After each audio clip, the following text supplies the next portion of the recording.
Hello everyone. Today we are here with class 11 business studies, and in today's lesson we will learn about the remaining portion for number 4th form of business organization, that is cooperative society. In our last lesson we have already started with the discussion on forms of business organizations for cooperative society. In that lesson, we have already discussed about the meaning of cooperative society, features of cooperative society. We have already discussed about the merits of cooperative society. And in today's lesson, we will follow the remaining topics on cooperative society. That is, we will discuss about the limitations of cooperative society, and finally we will discuss about the types of cooperative society. See, basically, if we are talking about a cooperative society, the main motive of a cooperative society is to provide service to the members of the society itself. And on this basis, the cooperative societies are divided into 6 parts. And this types of cooperative society is an important topic from the part of cooperative society. So let's follow the discussion on limitations and types of cooperative society in details. In today's lesson, we will learn about the next part of cooperative society. That is, we will learn about the limitations of cooperative society. All together, there are 5 limitations. We will study each limitations in details and types of cooperative society. There are 6 types of cooperative society, and also in today's lesson, we will discuss all the types of cooperative society in details. Discussing about the limitations of cooperative society, we get 5 limitations. Number 1 is limited resources. Number 2, inefficiency in management. Number 3, lack of secrecy. Number 4, government control. And last one, differences of opinion. So we will study all the limitations one by one in detailed explanation. Let's continue. Starting with the limitations, first we have limited resources. Basically, capital collected by the cooperative society is raised from the members of the cooperative society. That is why we can say that capital contributed by the members are a limited resources as compared to other forms of business organization. Also, the rate of dividend offered by the cooperative society to the members is low, and these deterrents in attracting the membership or more capital from the members. Deterrent means that it does not attract the members to invest money in cooperative society. For second limitation, we have inefficiency in management. Cooperative societies are unable to attract and employ expert managers because of limited financial resources. They are unable to pay high salaries to the experts. That is why it is not possible for the members to deal with all the aspects of the business, and therefore professional equipped decision is not being able to handle the management of the cooperative society. The third limitation of the cooperative society states that lack of secrecy. All the discussion done for a cooperative society is held in a meeting, and this has to follow the provisions of the Indian Cooperative Societies Act 1912. Thus, it is very difficult to maintain the secrecy about the operations of the cooperative society. Next in limitation, we have government control.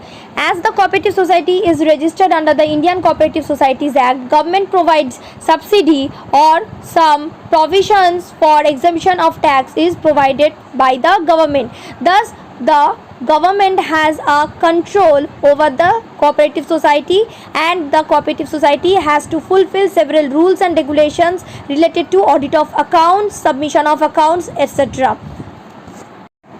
Lastly, we can say the limitation for a cooperative society stands out to be difference in opinion, as the feature of the cooperative society states that one person has only one vote, and this contrary results in decision making conflicts, and thus personal gain is more important than the organizational objectives, which leads to difference in opinion and conflict among the members.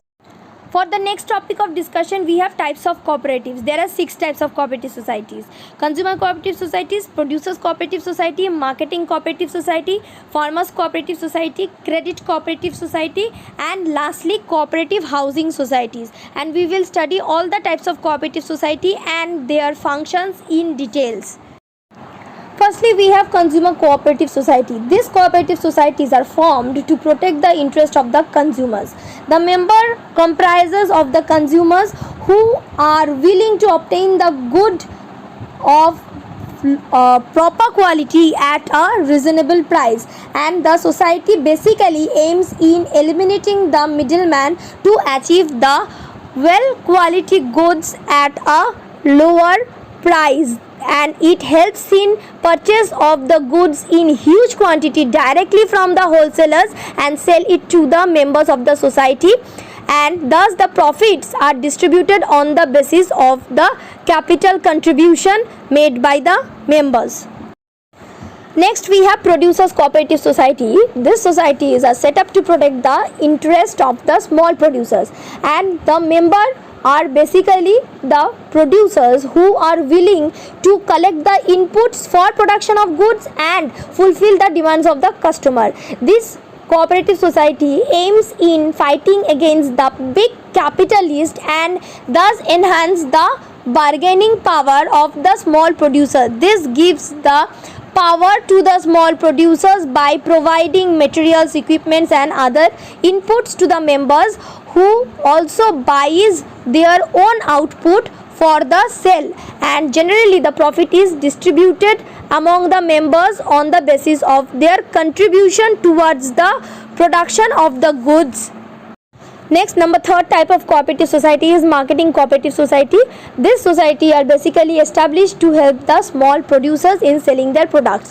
What the member do is obtain the products from the small producers at reasonable price, and they eliminate the middleman and improve the competitive position of the members by creating a favorable market for the products, and these collects the output of the individual members and performs the marketing functions like warehousing, transportation, packaging, selling, etc.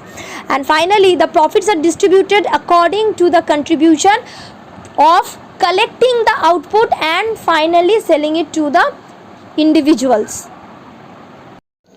Number 4th type of society is farmers cooperative society. Now these societies are established with the motive of protecting the farmers by providing them better materials and better machineries and inputs at a reasonable cost. In return, the member of the farmers cooperative society are basically the farmers who jointly come together to take up the farming activities. The aim of this society is to gain the benefits of large scale farming and increase the productivity. This helps not only in improving the return to the farmers but also helps in improving the output of the farming agent, and the utilization of land is done in a proper way. Number 5th is the credit cooperative society. These societies are established for providing easy loans on reasonable terms of rate of interest. The members of this society are the persons who require financial help in form of loan. The aim of this society is to protect all the members from the exploitation of the moneylenders. The moneylenders are such persons who charge a high rate of interest on the loan amount provided, and this society provides loans to the member out of the amount of capital which are provided by the members, and thus they charge a low rate of interest. Lastly, what we have is the cooperative housing societies. Now these cooperative housing societies are set up with the motive of helping people who have a low income to construct the house, and the members of this society are the people who have willing to get the residential accommodation at the lower cost and provide it to the people who are unable to construct their own house. The aim of this society is to solve the housing problems of the members by constructing them house or giving them an option to pay them in installments. These societies construct flats or provide plots to the members of the society. If plots are provided from the side of the society, then the members of the society can construct house as per their own choice.